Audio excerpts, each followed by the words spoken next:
Regresamos nuevamente aquí en Contexto, abriendo la conversación en Michoacán. Estamos conversando con el titular del INE, del Instituto Nacional Electoral aquí en Michoacán, el maestro David Alejandro Delgado Arroyo. Y bueno, antes de la pausa, maestro, yo te preguntaba este trabajo conjunto que realizan, sobre todo en la parte, digamos, final o previa al arranque oficial, formal del proceso electoral. Dices, no se frena finalmente el trabajo, las instituciones siguen realizando sus trabajos, pero estabas mencionando también, pues ya digamos la parte, el detalle, la parte fina, pues del trabajo que se realiza previo al arranque formal. Sí, te comentaba que hay una serie de atribuciones que le corresponde a cada institución, distribución de competencias que está establecida desde la Constitución Política de los Estados Unidos Mexicanos. Por ejemplo, al INE le toca en elecciones federales y locales, o sea, las dos, les toca la ubicación de casillas. Por eso es el modelo de casilla única,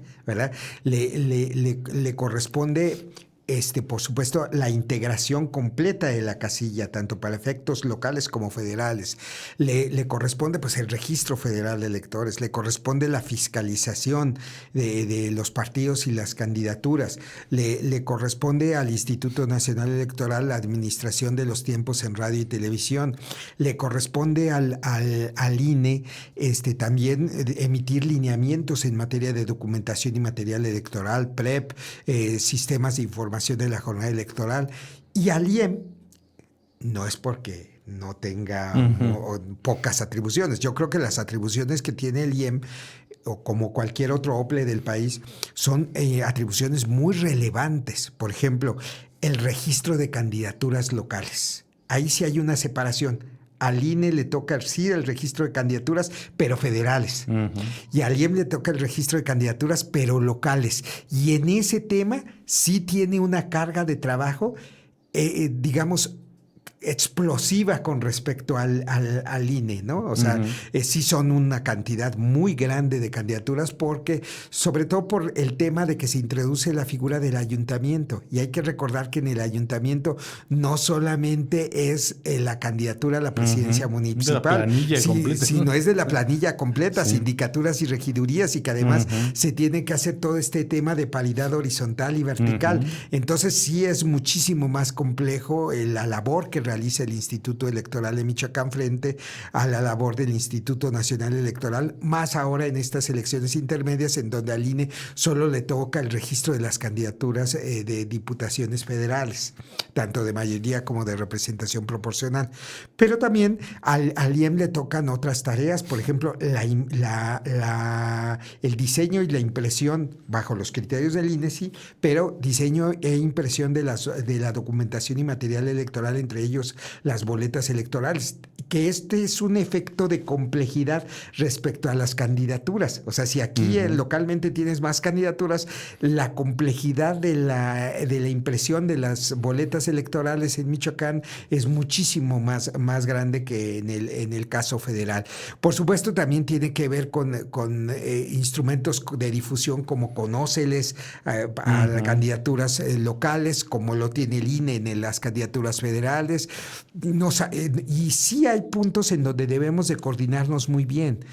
Por ejemplo, los contenidos de cómo realizar el escrutinio y cómputo local en la casilla es un asunto en donde sí debemos sentar las bases de coordinación entre el IFE y el INE, porque el INE capacita a los funcionarios de casilla, y es importante que el Instituto Electoral de Michoacán defina criterios sobre los cómputos, sobre los escrutinios y cómputos en casilla. Y luego al IEM le toca ya los cómputos municipales y distritales locales, como al INE les toca los cómputos federales, o sea, las elecciones federales. Entonces, hay temas, por ejemplo, la recolección de la documentación electoral, en donde también es importantísimo coordinarnos. Es importante que aun cuando el INE tiene la facultad de la ubicación de casillas, se le tome en cuenta al IEM para recibir observaciones de la ubicación de casillas.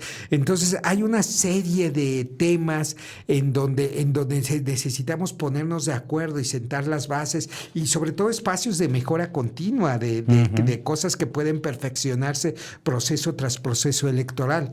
Entonces, en esa temática sí hemos estado trabajando ya con el Instituto Electoral de Michoacán y esperemos que sigamos en esa ruta en las próximas semanas.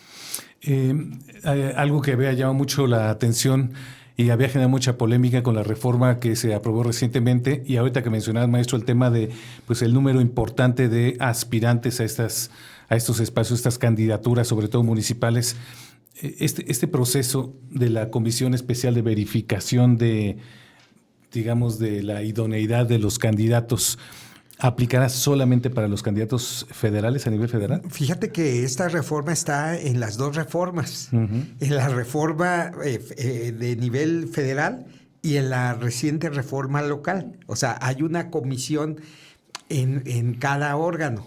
Y inclusive hay, para la comisión local, hay una ventana de coordinación que además tendrá que ser un ingrediente de mecanismo de coordinación entre el INE y el IEM en los convenios correspondientes.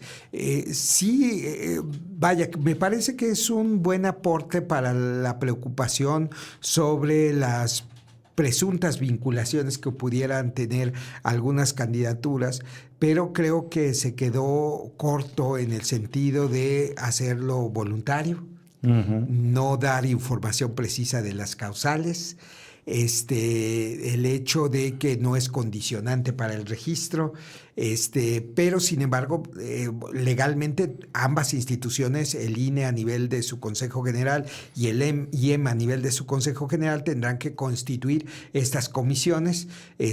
Obviamente el IEM tendrá que esperar un par de meses para poder constituir también esta comisión, una vez que esté integrado su Consejo General.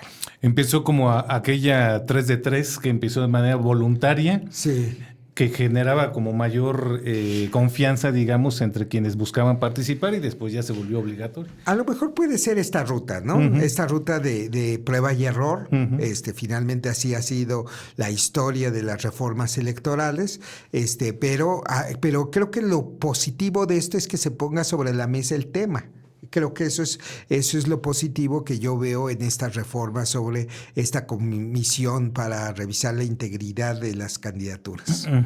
Ahora, eso había generado mucha polémica y también se tomó la decisión, la última vez que conversamos aquí en esta mesa, maestro, era esperar que no se aprobaran las elecciones también, en este 2027 las elecciones para elegir la segunda parte del Poder Judicial, por toda la complejidad y los problemas que generaría. Finalmente esta elección queda solamente con temas del Ejecutivo, ¿no? Mira, finalmente creo que esta reforma, que además a mí me pareció que fue una reforma que se quedó también corta, porque nada más se transfiere esta elección judicial, la que correspondía para el 2027, 2026-2027, con jornada electoral primer domingo de junio de 2027, se separa la elección política, que es la elección concurrente política de diputaciones federales, gubernatura, diputaciones locales y ayuntamiento. Estas elecciones, que son elecciones políticas porque participan partidos políticos, sí se deja en el primer domingo de junio del 2027. Y la elección judicial, por única ocasión, se manda al 2028. ¿Por qué digo que se quedó corta? Yo no entiendo por qué, si todo el razonamiento del dictamen que aprobaron los legisladores, tanto federales como locales, dice que es de alta complejidad que concurran dos sistemas electorales, un sistema electoral con partidos políticos y un sistema electoral sin partidos políticos, desde casilla hasta los consejos y todos los mecanismos de custodia de la documentación electoral, una con partidos y una sin partidos. pues me parece que estaban dando todo el indicador para que siempre ocurriera esto y no lo hicieron. Inclusive dijeron que se garantice que los dos sistemas concurran en la misma mesa directiva de casilla. O sea, vamos a volver a tener este problema para el 2030. Era lo que te decía, maestro, se aventó el problema para más adelante, ¿no? Digamos, como dicen coloquialmente, se pateó el bote. Se pateó el bote, es correcto. Bueno, vamos a hacer una nueva pausa y seguimos hablando justamente de estos temas electorales. Volvemos.